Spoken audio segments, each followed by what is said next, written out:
وعن أبي سعيد الخدري رضي الله تعالى عنه قال أبو داود শরীফের মধ্যে বর্ণনা আছে আবু সাঈদ আল খুদরি বলেন بينما نحن عند رسول الله صلى الله عليه وسلم আমরা একদিন নবীজির কাছে বসা وهو يقسم قسما أو قسما নবীজি কিছু গনিমতের মাল বণ্টন করছিলেন। সাহাবারা পিছন থেকে ঠেলাঠেলি শুরু করে দিল, গনিমতের মালটা কে কার আগে নিবে, ঠেলাঠেলি করতেছে। আকবালা রাজুলুন, পিছনের সাহাবাদের ঠেলায় এক সাহাবী সামনে চলে আসছে। ফা আকাব্বা আলাইহি, আয়েশা নবীজির উপরে পড়ে গেছে।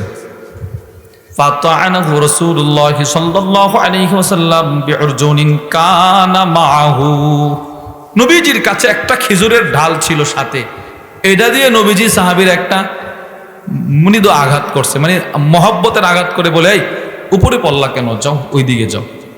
তো নবীজি এই সাহাবীরে কি দিয়ে আঘাত করছে ভাই? খেজুরের ডাল, খেজুরের ডাল।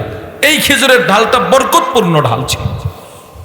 ইমাম শামসুদ্দিন যাহাবী রাহিমাহুল্লাহ তার কিতাবের মধ্যে লেখেন, বদরের যুদ্ধ সংগঠিত হয়ে গেল, বদরের যুদ্ধ চলতেছে।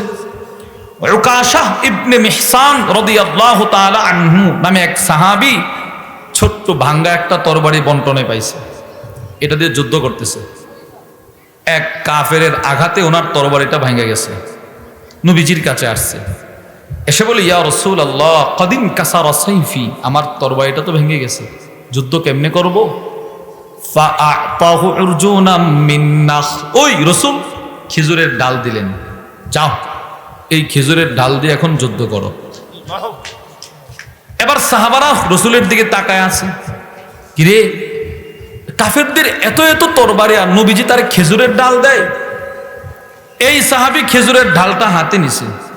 ইমাম শামসুদ্দিন যাহাবী লেখেন, ফাআদা বিইذনিল্লাহি ফি ইয়াদিহি সাইফা, সাহাবী নবী যেই মাত্র খেজুরের ঢালটা রসুলের হাত থেকে ছাড়লেন, সাহাবীর হাতে গেল, সাথে সাথে ঢাল মজবুত তরবারি হয়ে গেল। এই তরবারি দিয়ে সাহাবী যুদ্ধ করলেন। ফাশাহিদাল মাশাহিদ, যেদিকে গেছে সাহাবা ওনার দিকে তাকায় থাকতো।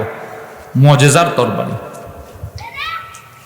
রাসূলুল্লাহ সাল্লাল্লাহু আলাইহি সাল্লামের আরেকটা মুজিজা মুসা আলাইহিস সালামের সাথে মিল, বুখারী শরীফের হাদিস। আপনারা সকলেই জেনেছেন, কোরআনেও আছে, মুসা আলাইহিস সালাতু ওয়াস সালামের সম্প্রদায় বনি ইসরাইল পানির সংকটে তিহ পর্বতে ঘোরাফেরা করতেছে, পানি নাই। মুসা আলাইহিস সালাম পাথরে আঘাত করলেন, 12টা ঝর্ণা প্রবাহিত শুরু হয়ে গেল।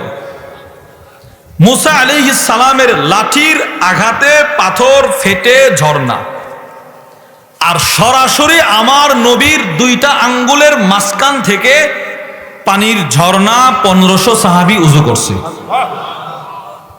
বুখারী শরীফের হাদিস।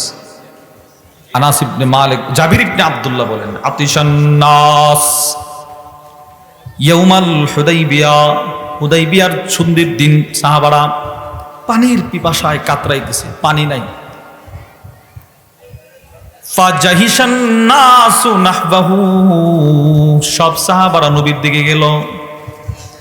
আল্লাহর রাসূলের সামনে ছোট্ট একটা মশক, চামড়ার তৈরি মশক, ছোট্ট একটা মশক দিয়ে নবীজি উযু করতেছেন। উযু, সব সাহাবারা গিয়ে নবীর সামনে এভাবে দাঁড়ায় আছে। নবীজি বললেন, মা লাকুম, কি হলো তোমাদের, এখানে দাঁড়ায় রইলে যে?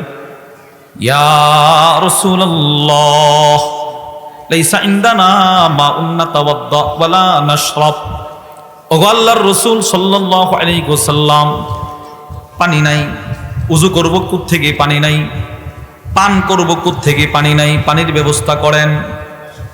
হযরত জাবির ইবনে আব্দুল্লাহ বলেন, তাকায়া দেখি আল্লাহর রাসূল নিজের আঙ্গুল মোবারকটা ছোট্ট মশকের ভিতরে ঢোকায়া দিলেন।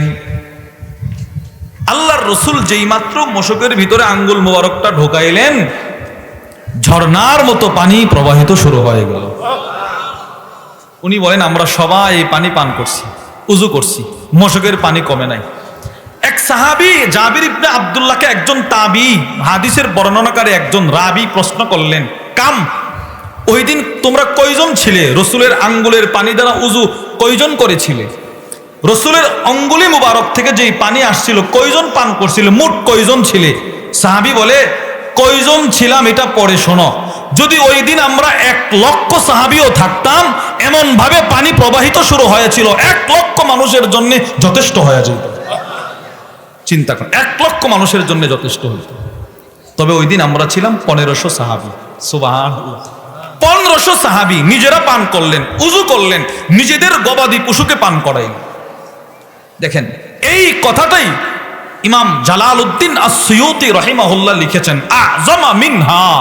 মুসা আলাইহিস সালাম আগে লাঠি ব্যবহার করলেন, এরপরে পাথর, পাথর থেকে পানি, কত ওয়াসিতা, আর রাসূলের সরাসরি আঙ্গুল থেকে পানি।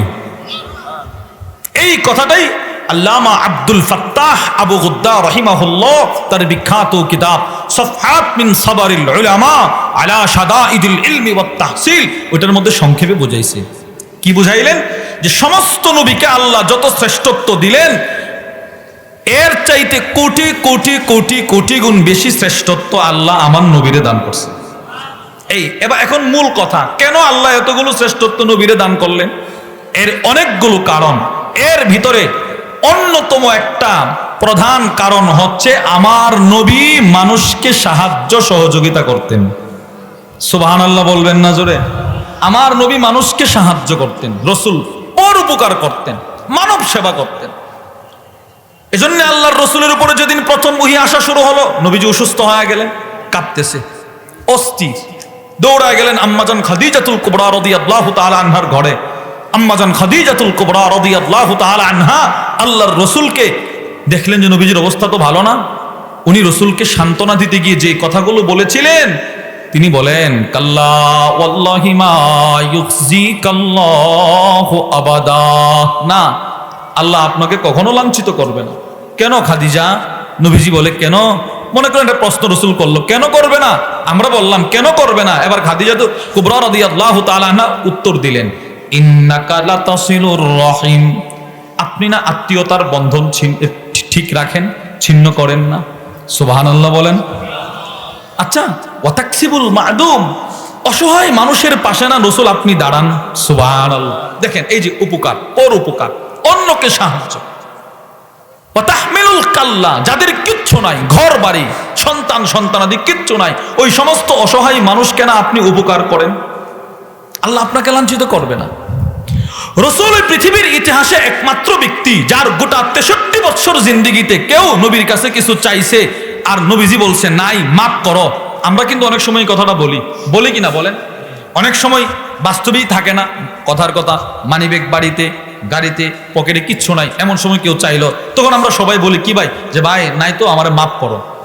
রাসূলের গোটা জিন্দেগিতে মাফ করো নাই এই শব্দ নাই। সব সময় নবীজি যে যখন যা চাইতো নবীজি দিয়ে দিত, যতক্ষণ থাকতো রাসূল ততক্ষণ দিতে থাকতেন।